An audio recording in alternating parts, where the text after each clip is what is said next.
हमला किया है, हमको काट डालेगा, मार डालेगा, हमको घर से निकाल दिया गया था। বাড়ি বাড়ি আগুন লাগিয়ে দিবে বলেছে আর বলেছে রক্তপাত করে দিব 4 তারিখে। पश्चिम बंगाल में जिस तरीके की खबरें सामने आ रही हैं वो अपने आप में सवाल खड़े कर रही हैं, चाहे पहले फेज का चुनाव हो, उसके बाद से दूसरे का हो, या अब रीपोलिंग की बात हो। सर, जिस तरीके से हम लोग यहाँ पर देख रहे हैं, महिलाओं का सामने आना, आक्रोशित होना, और इसके बाद से केंद्रीय बलों की बात, यहाँ पर दिल्ली से सुप्रीम कोर्ट से चीजों का खारिज हो जाना, ये तमाम सवाल जो है वो पश्चिम बंगाल को लेकर के हमेशा से खड़े होते आए हैं, लेकिन इस बार जो आए हैं वो अपने आप में एक और अहम रोल जो है वो प्ले कर रहे हैं। देखिए, मेन बात ये होती है ना कि कहते हैं कि लोकतंत्र में वोट डालने का सबको अधिकार है। पहले चरण में वोट पड़ा, हिंसा, वो सारी चीजें, मतलब जो बंगाल का इतिहास रहा है कि इस तरह की चीजें होती हैं। वोटिंग हो गई सारी, तो रिपोल आप इसलिए हुआ था ना कि वहां कुछ गड़बड़ी हुई, लोगों को वोट नहीं डालने दिया गया, धमकाया गया। रीपोल में भी अगर वही तस्वीर आएगी तो फिर सवाल ये उठता है कि भाई कैसे होगी वोटिंग, कहाँ जाएंगे लोग वोट डालने। अभी हम जिन लोगों को सुन रहे हैं, जिस तरह की चीजें वहां से आ रही हैं, जो तस्वीरें हैं, जो हिंसा की और धमकाने वाली खबरें, टीएमसी के नेताओं कार्यकर्ताओं पर जो आरोप लग रहा है, ये एक बड़े सवाल कर रहा है कि भाई जब केंद्रीय सुरक्षा बलों की मौजूदगी में आप इस तरह की हरकत कर रहे हैं, आप ऐसी घटनाओं को अंजाम दे रहे हैं, तो फिर तो मुझे लग रहा है कि वहां लोग वोट डाल ही नहीं सकते होंगे नॉर्मल टाइम में, तो या उस तरह की चीजों में।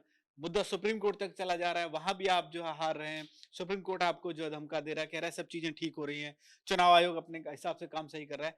तो कम से कम अभी जिम्मेदारी राज्य की, अभी तो मुख्यमंत्री है ना, वो अपने नेताओं को समझाएं। वहां जो लोग लड़ रहे हैं, फाल्ता की अगर हम बात करें, जहांगीर का इलाका आता है, लगातार चर्चाओं में है पहले दिन से, वो चाहे वो आईपीएस अजयपाल शर्मा के एक्शन को लेकर रहे हो, या लोगों को धमकाने को लेकर हो, या फिर उसके खुद के बयान, इस तरह की जो तस्वीर बन रही है वो वाकई चिंताजनक है। अगर रीपोल के बाद भी एक और रीपोल होगा और उसके बाद फिर ये अनगिनत कब तक चलता रहेगा, ये सारी चीज, ये तस्वीर ठीक नहीं है। और इस तरह से कम लोकतंत्र में तो इन सब चीजों से बचना चाहिए था। और बंगाल को खासकर मुझे भी लग रहा है कि शायद कहीं ना कहीं वो एक जो डर, जिसको हम बार बार बता रहे हैं कि टीएमसी में या ममता बनर्जी में, उनके खेमे में एक डर बैठ रहा है कि चीजें निकल रही यहाँ से, क्या वो डर वाकई दिख रहा है? हाँ, अगर आप सब चीजें हैं, भाई आपका इलाका है, सारी चीजें अच्छी हैं, तो फिर कम से कम आप वोटर को तो मत धमकाइए। और वो भी ऐसे वोटर जिसमें कई लोग ये कह रहे हैं कि हम तो आप ही को वोट देते थे। तो मुझे ये लग रहा है कि शायद स्थितियां पहले जैसी टीएमसी और ममता के लिए नहीं है। अच्छा अरुण, हम लोगों ने एक वीडियो देखा, सोशल मीडिया पर जमकर वायरल हुआ था, जहांगीर का वीडियो था। उन्होंने कहा कि शुरू तुमने किया है, खत्म हम करेंगे।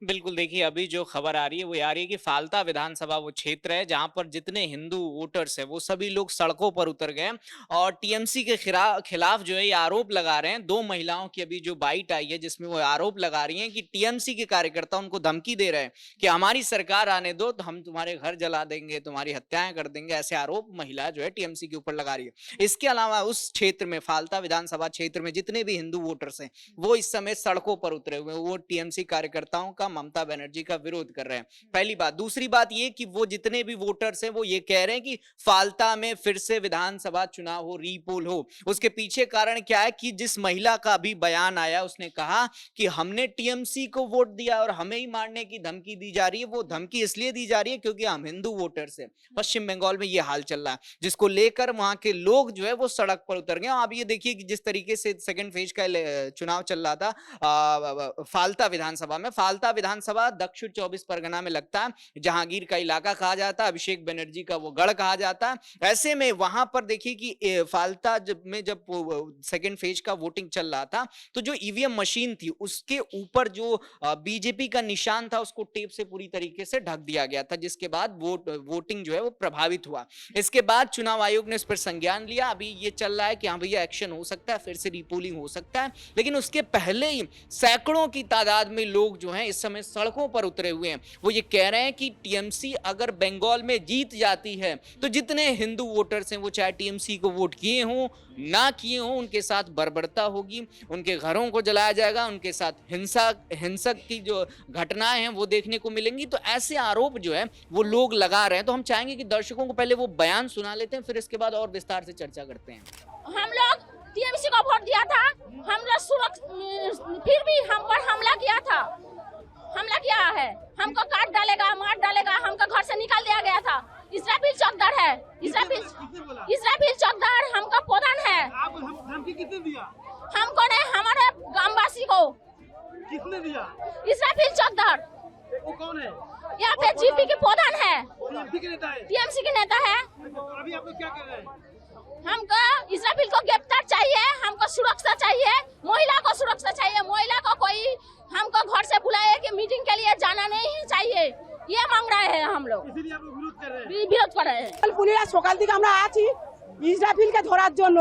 ইসরাফিল বাড়ি বাড়ি আগুন লাগিয়ে দিবে, বাড়ি বাড়ি আগুন লাগিয়ে দিবে বলেছে, আর বলেছে রক্তপাত করে দিব 4 তারিখে। আমরা জিটি আইকর মধ্যে আসি ইসরাফিল, टीएमसी ने बोला। হ্যাঁ টিএমসি কে ওই ইসরাফিল চকদার বলেছে।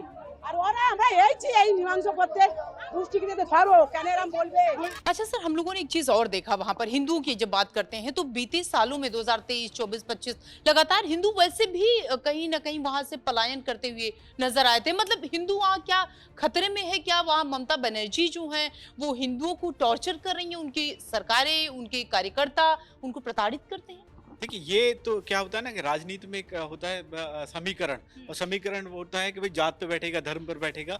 जो अभी इस चुनाव में हमने देखा है, इस चुनाव में बीजेपी ने उसी मुद्दे को बार बार उठाने की कोशिश की थी कि भाई यहाँ से लोगों का पलायन हो रहा है, या घुसपैठ इतनी बढ़ गई है, या बंगाल से जो लोग आ गए हैं वो यहाँ के लोकल लोगों को, उनकी जो बंगाली अस्मिता वाला सवाल है वो कहीं ना कहीं खतरे में है। ये सवाल पहले दिन से और चुनाव प्रचार के टाइम से लगातार उठ रहा है। और अब जिस तरह की वहाँ चीजें देखी गई, भाई कोई वहाँ जब जो लोग देश में रह रहे हैं उसमें क्या है, वो किसी भी जात धर्म का तो होगा ही होगा, लेकिन सबसे पहले मेन बात है कि वो भारत है और भारत का है और भारतीय है, तो उस पर इस तरह की चीजें।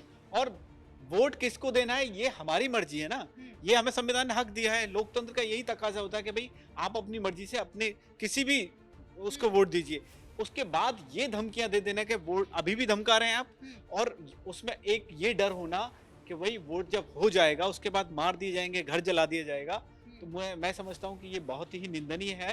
और इसका एक जो आप कह रही हैं जिस तरह की चीजें हैं कि भाई क्या वहाँ इस तरह पलायन हुआ है, क्या वहाँ हिंदू वोटर घटे हैं या दूसरी सारी चीजें हुई हैं, तो 24 परगना हो, दक्षिण परगना हो, या कुछ ऐसी जो विशेष जगह है जहाँ के बारे में लगातार ये कहा जाता है कि ऐसी स्थितियों के बाद वहाँ पलायन हुआ है।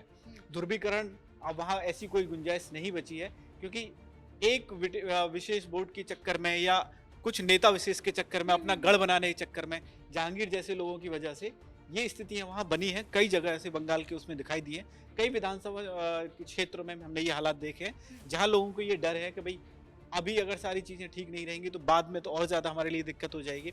हालांकि केंद्रीय सुरक्षा बल वहां है, अमित शाह ने भी पूरी तरह से बोल दिया था कि केंद्रीय सुरक्षा बल चुनाव के बाद भी वहां रहेंगे, और कोई इस तरह की चीजें दिखाई दी तो उल्टा करके टांग दिए जाएंगे। तो मुझे लग रहा है कि केंद्र सरकार भी और बाकी सारी जो इस तरह की जो उसमें अपना दखल दे सकते हैं वो तमाम लोग एक्टिव हैं, और वो हालात इस बार बंगाल के आपको पहले की तरह नहीं दिखाई देंगे। अच्छा, एक चीज और अरुण, हम जब ऐसी तस्वीरें आती हैं तो गौर करने की बात होती है कि सिर्फ हिंदू ही है वहां पर, कोई मुस्लिम, भले ही वो मुस्लिम जो है वो बीजेपी को वोट करे, ममता को वोट करे, टीएमसी के पाले में जाए, कोई बात नहीं, लेकिन वहां पर मुस्लिम जो है वो निकल के सामने नहीं आ रहे, वो ये नहीं कर रहे कि हमको जो है प्रताड़ित किया जा रहा है। जाहिर सी बात है, देखिए क्या है कि टीएमसी जिस दक्षिण 24 परगना और उत्तर 24 परगना की हम लोग बात कर रहे हैं, जिस दक्षिण बंगाल में सेकेंड फेज में चुनाव हुआ, वो जाहिर सी बात है कि वो टीएमसी का गढ़ कहा जाता है। वहाँ मुस्लिम आबादी लगभग 50 से 60% है। विरोध न करना एक अलग चीज है, लेकिन सुबह ही हम लोग ने दर्शकों को एक बयान सुनाया था जिसमें एक मुस्लिम, जहां रिपोलिंग चल रही है 15 बूथों पर, वहां एक मुस्लिम युवक जो है वो आते हैं, वो ये बयान देते हैं कि भैया बंगाल में विकास की कमी है, स्कूलें नहीं है, इंफ्रास्ट्रक्चर नहीं है, अस्पताल नहीं है, रोडें नहीं है, ऐसी बातें जो है वो इंसान करते हैं। तो कुल मिलाकर जो विरोध प्रदर्शन जो अभी देखने को मिल रहा है, मुस्लिम हो हिंदू हो, अभी टीएमसी के कार्यकर्ता एक एक करके, फाल्ता की बात करें कि फाल्ता में मामला कब बढ़ा, जब अजय पाल शर्मा का वो स्टेटमेंट आता है जहांगीर के ऊपर, उसके बाद ये पूरा जो है घटनाक्रम होता है, फिर जहांगीर का स्टेटमेंट आता है कि खेल तुमने शुरू किया, खत्म हम करेंगे। तो ये कहीं ना कहीं जो होता है ना कि उधर से हिंदू वोटरों में थोड़ा वो उत्साहने की कोशिश करते हैं, इधर से जब जहांगीर का स्टेटमेंट आता है तो जो उनके कार्यकर्ता हैं तो उनके अंदर भी थोड़ा उड़ जाएगा कि भैया हमारे नेता ऐसा कह रहे हैं, हम नहीं झुकेंगे, हम भी जाके लोगों को धमकाएंगे। तो यही खेल जो है अभी फाल्ता विधानसभा में देखने को मिल रहा है। जिस 15 15 बूथों पर आज रीपोलिंग हो रही है। कहा जा रहा है कि इसके बाद जो है फाल्ता में भी हो सकती है, क्योंकि जिस तरीके की घटनाएं देखने को मिली हैं वो कहीं ना कहीं चिंताजनक हैं, वो लोकतंत्र के लिए दुखदाई है। लेकिन इसके अलावा एक और चीज है कि जिस तरीके से अब तक, क्योंकि अभी तक हिंदू वोटर्स, जो अभी बयान आया उसमें हिंदू वोटर्स भी ये कह रहे हैं कि हमने टीएमसी को वोट करके आया, वो बता रहे हैं मीडिया को हम टीएमसी को वोट करके आए, इसके बावजूद हमें धमकाने की कोशिश की जा रही। तो अब अगर रीपोल होता है तो मुझे लगता है कि इसमें टीएमसी को नुकसान होगा, फालता जा सकता है। जहां जहां रीपोलिंग होगा वहां वहां टीएमसी को नुकसान होगा। और उत्तर दक्षिण 24 परगना जो है वहां और नॉर्थ 24 परगना जो है, यहाँ की 63 सीटें वो भूमिका निभाएंगी पश्चिम बंगाल में सरकार बनाने में। और अगर रीपोलिंग होता है इन क्षेत्रों में तो जाहिर सी बात है कि नुकसान केवल और केवल टीएमसी को होगा। सर आज 2 मई और मुझे लगता है कल का दिन है, परसों जो है वो रिजल्ट ही आने हैं। ऐसे में बार बार रीपोलिंग कहते हैं टाइम वेस्टिंग, मनी वेस्टिंग। एक तो समय जा रहा है, सरकार का भी पैसा जा रहा है और उसके बाद से जो वहां की जनता है उसका समय जा रहा है, सरकार का भी समय जा रहा है। ऐसे में इसको इतना लंबा खींचना कहीं ना कहीं ये जो है ऐसा नहीं होना चाहिए। एक ही बार में चीजें हो जा रही है, सब कुछ क्लियर हो जा रहा है। बिल्कुल, देखो पहले क्या होता था ना कि पश्चिम बंगाल में या बिहार जैसे राज्यों में कि हम लोग ने देखा ना कितने कितने चरण में 12, 15, 10 चरण में वो वोटिंग होती थी। ये तो चुनाव आयोग और केंद्रीय सुरक्षा बल और जो पूरा जो सिस्टम है उसको हमको शाबाशी देनी चाहिए।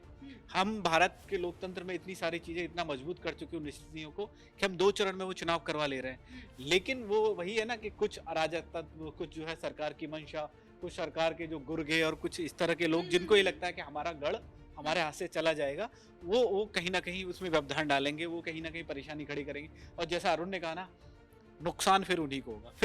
फिर एजेंसियां और सख्त हो जाएंगी, फिर सुरक्षा बल जो है और कठिन हो जाएगा।